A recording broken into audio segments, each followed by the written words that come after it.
Salve Regina, Mater misericordiae, vita dulcedo, et spes nostra salve. Per te clamamus, exules filii Eve.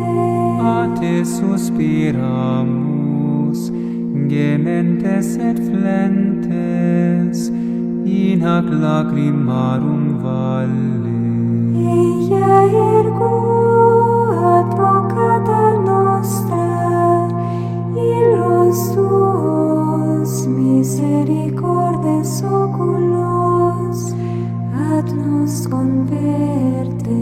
Et Iesum benedictum fructum ventris tui, nobis post hoc exilium ostende.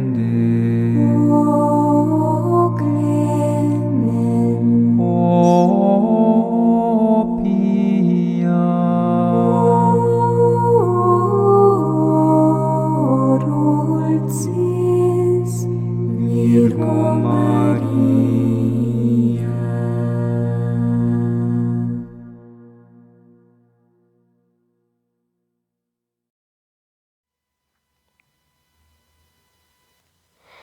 Carta encíclica Supremi Apostolatus Officio, de Sua Santidade Papa Leão XIII, a todos os nossos veneráveis irmãos, os patriarcas, primazes, arcebispos e bispos do orbe católico, em graça e comunhão com a Sé Apostólica.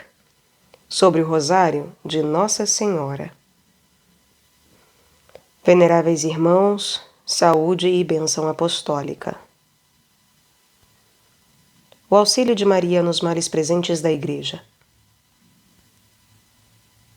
O ofício do Sumo Pontificado que nós exercemos e a dificílima condição dos tempos presentes, cada dia mais nos induzem e como que nos impelem a prover com tanto maior solicitude a tutela e a incolumidade da Igreja, quanto mais graves são as suas provações. Por isto, enquanto com todas as forças nos aplicamos a salvaguardar por todos os modos os direitos da Igreja e a prevenir e afastar os perigos que ou estão iminentes ou já a rondam, sem trégua nos aplicamos a invocar os celestes auxílios, persuadidos de que só com estes a nossa obra e as nossas solicitudes poderão conseguir o êxito desejado. Para este fim, nada consideramos mais eficaz e mais poderoso do que tornar-nos propícia, pela devoção e pela piedade, a grande Mãe de Deus, a Virgem Maria, de fato mediadora junto a Deus da nossa paz e dispensadora das graças celestes. Ela está sentada no céu, no mais alto trono de poder e de glória, para conceder o auxílio de seu patrocínio aos homens, que, entre tantas penas e tantas lutas, fadigosamente caminham para a eterna pátria. Portanto, estando já agora próxima à anual solenidade destinada a receber os inúmeros e assinalados benefícios concedidos ao povo cristão por meio do Santo Rosário de Maria, queremos que, este ano, todo o orbe católico, com particular devoção, dirija à Virgem Maria a mesma piedosa oração, a fim de que, pela sua intercessão, possamos ter a alegria de ver seu Filho aplacado e movido à compaixão das nossas misérias. Por tal motivo, julgamos bem, ó veneráveis irmãos, dirigir-vos esta carta, para que, conhecidas as nossas intenções, possais, com a vossa autoridade e com o vosso zelo, estimular a piedade dos fiéis a corresponder-vos diligentemente. Caros ouvintes, caso queiram acompanhar a leitura, o link está no descritivo. Caso gostem do meu trabalho, venham auxiliá-lo. Qualquer mínimo centavo fará grande diferença, podem ter certeza. Então, qualquer quantia é muito bem-vinda. Pix, Apoia-se, Vaquinha, links todos estão também no descritivo, bem como o link para a compra de livros pela lista da Amazon.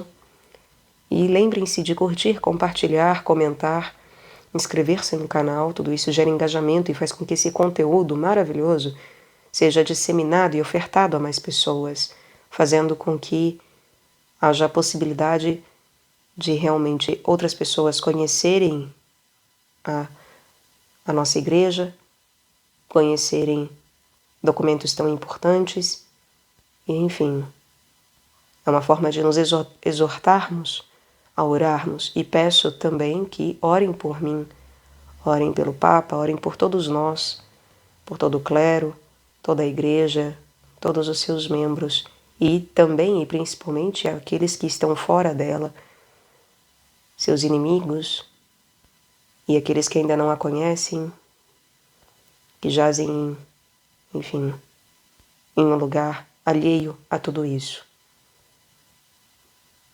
Muito obrigada pela presença. A todos uma boa escuta.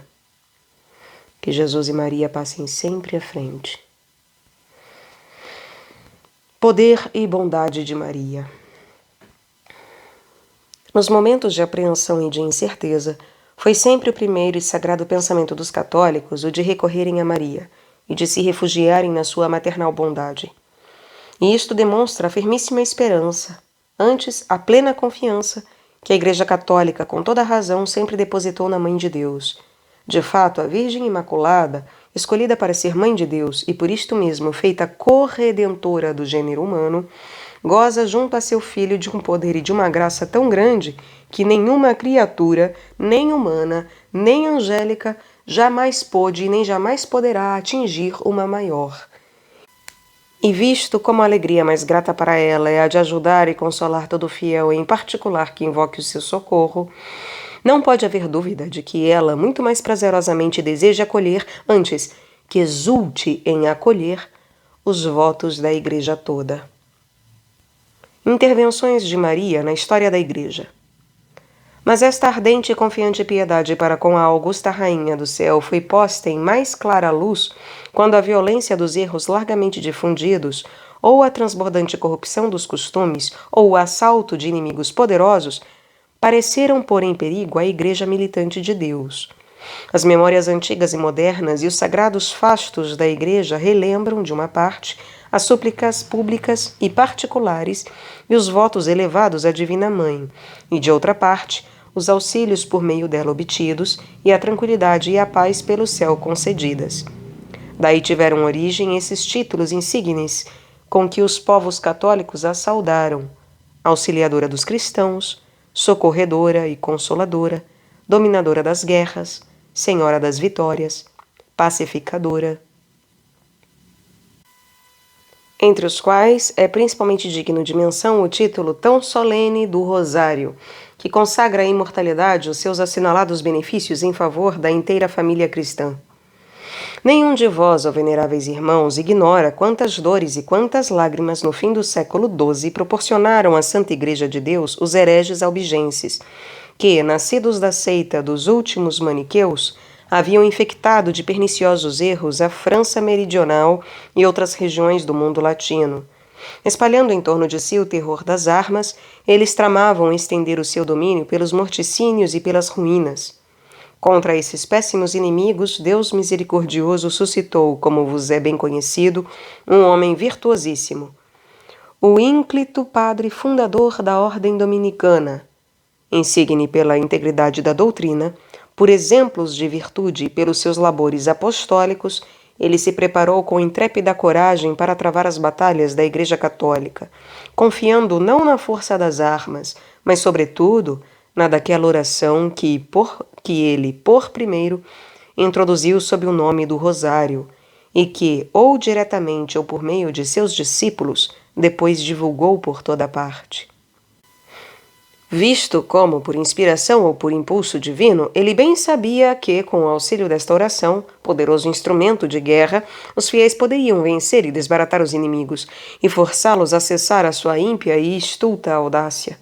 E é sabido que os acontecimentos deram razão à previsão.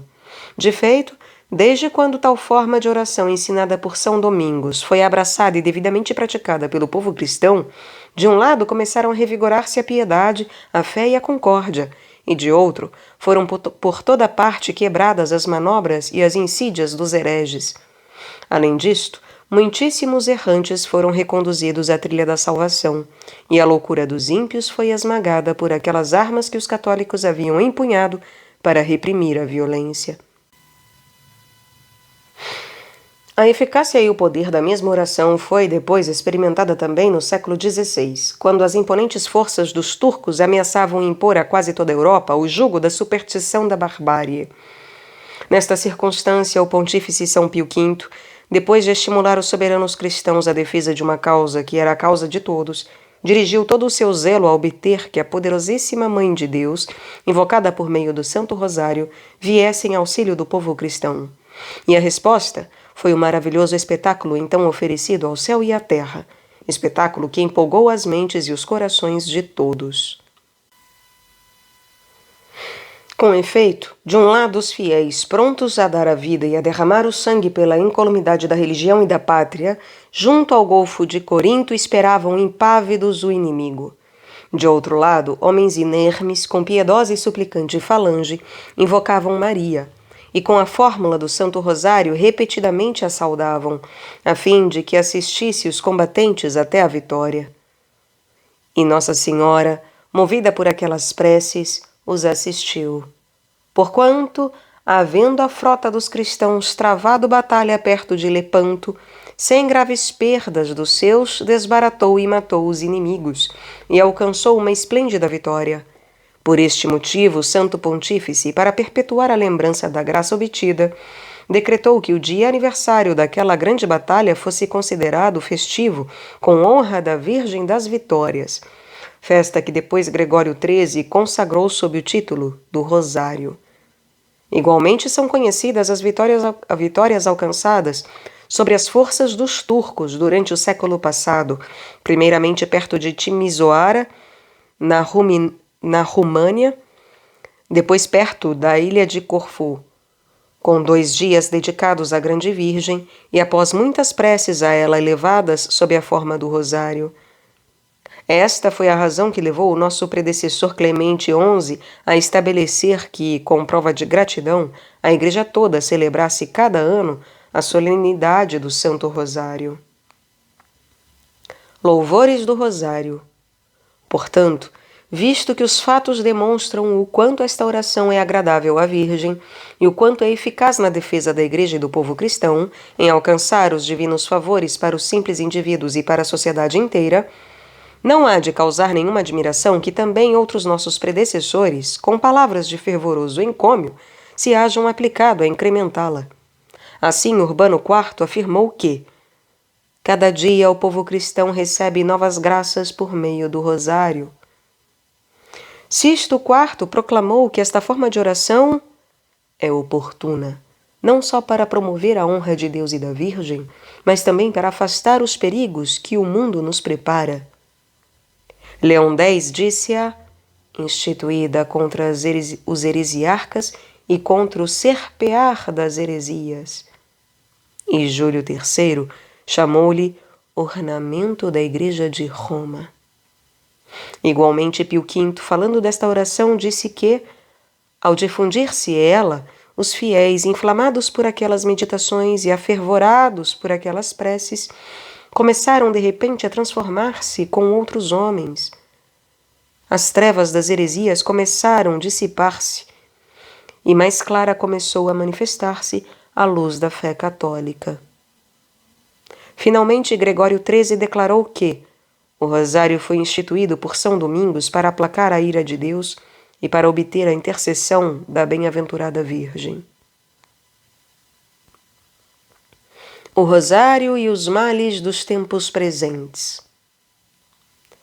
Movido por estas considerações e pelos exemplos dos nossos predecessores, julgamos assaz oportuno, nas presentes circunstâncias, ordenar solenes preces a fim de que a Virgem Augusta, invocada por meio do Santo Rosário, nos impetre de Jesus Cristo, seu Filho, auxílios iguais às necessidades. Bem vedes, ó veneráveis irmãos, as incessantes e graves lutas que trabalham a Igreja. Vedes que a moralidade pública e a própria fé, o maior dos bens e o fundamento de todas as outras virtudes, estão expostas a perigos sempre mais graves.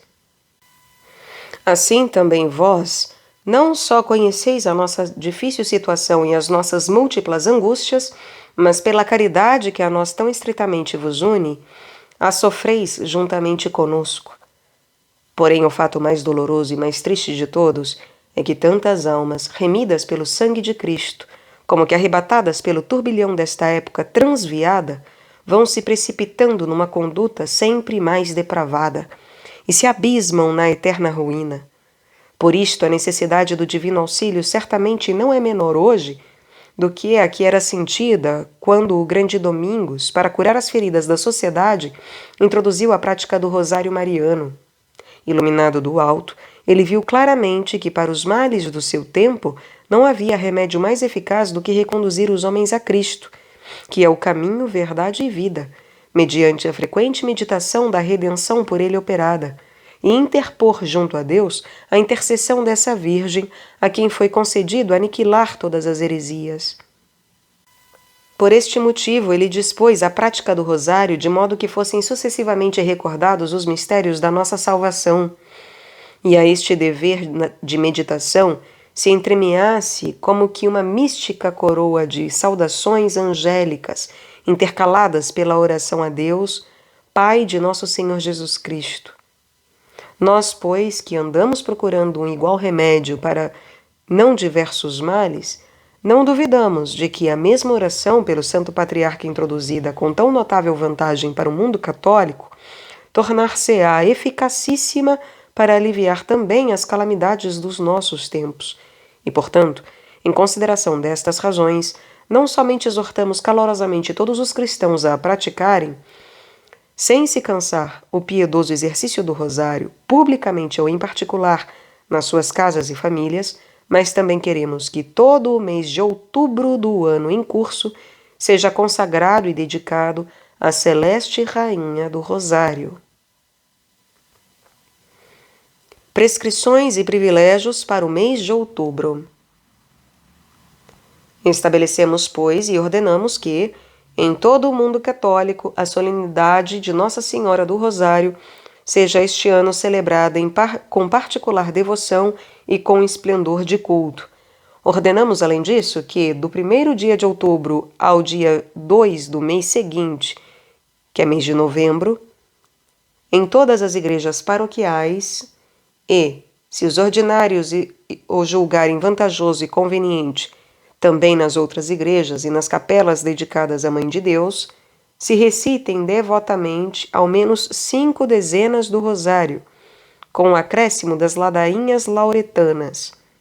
Depois, desejamos que, quando o povo se reunir para tais orações, ou se ofereça o santo sacrifício da missa, ou se exponha solenemente o Santíssimo Sacramento, e, no fim, se dê aos presentes a bênção com a hóstia sacrossanta. Vivamente aprovamos que as confrarias do Rosário, seguindo uma antiga tradição, façam solenes procissões pelas ruas da cidade, em pública demonstração da sua fé. Mas onde, pela diversidade dos tempos, isto não for possível, não duvidamos de que tudo quanto por este lado for subtraído ao culto público será compensado por uma concorrência mais numerosa nas igrejas, e que o fervor da piedade se manifestará por uma prática mais diligente das virtudes cristãs. Em favor, pois, daqueles que executarem tudo quanto mais acima dispusemos, abrimos de bom grado os celestes tesouros da Igreja, a fim de que achem neles o estímulo e, ao mesmo tempo, o prêmio da devoção. Por isto, àqueles que, dentro do tempo estabelecido, participarem da pública recitação do Rosário com as ladainhas e orarem segundo a nossa intenção, concedemos para cada vez a indulgência de 7 anos e de 7 quarentenas. Queremos igualmente que de tal benefício possam fruir aqueles que, impedidos por legítima causa de praticar em público o piedoso exercício, o praticarem em particular e orarem também segundo a nossa intenção. Depois, há aqueles que, dentro do sobredito tempo, ao menos por 10 vezes cumprirem a mesma prática, ou em público nas igrejas, ou por justos motivos nas suas casas, concedemos a indulgência plenária, desde que a piedosa prática juntem a confissão e a comunhão. Esta indulgência plenária das suas culpas concedemo-la também a todos que, na mesma solenidade da Bem-aventurada Virgem do Rosário, ou num dos 8 dias seguintes, igualmente se aproximarem ao tribunal da penitência e da mesa do Senhor, e em alguma igreja rezarem, segundo a nossa intenção, pelas necessidades da Santa Igreja. Esperanças do Sumo Pontífice. Eia, pois, veneráveis irmãos, pelo zelo que tendes da honra de Maria e da salvação da sociedade humana, esforçai-vos por alimentar a devoção e por aumentar a confiança do povo para com a Grande Virgem. Nós pensamos seja de atribuir-se a divino favor o fato de, mesmo em momentos tão procelosos para a Igreja como estes, haver se mantido sólida e florescente, na maior parte do povo cristão, a antiga veneração e piedade para com a Virgem Augusta.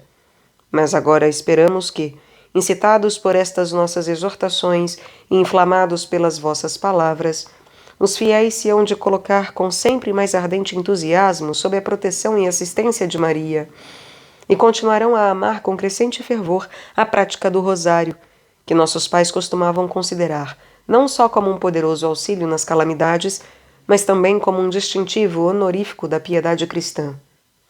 A celeste padroeira do gênero humano acolherá benigna as humildes e unânimes preces que lhe dirigirmos, e, complacente, obter-nos-á que os bons se revigorem na prática da virtude, que os desviados caiam em si e se emendem, e que Deus, justo vingador das culpas, dobrando a misericordiosa clemência, afaste os perigos e restitua ao povo cristão e à sociedade a tão desejada tranquilidade.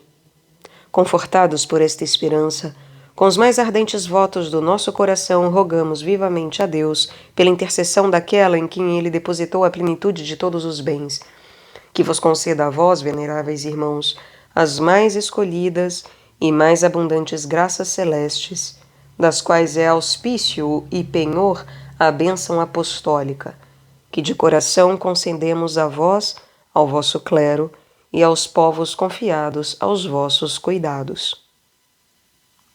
Dado em Roma, junto de São Pedro, a 1º de setembro de 1883, sexto ano do nosso pontificado.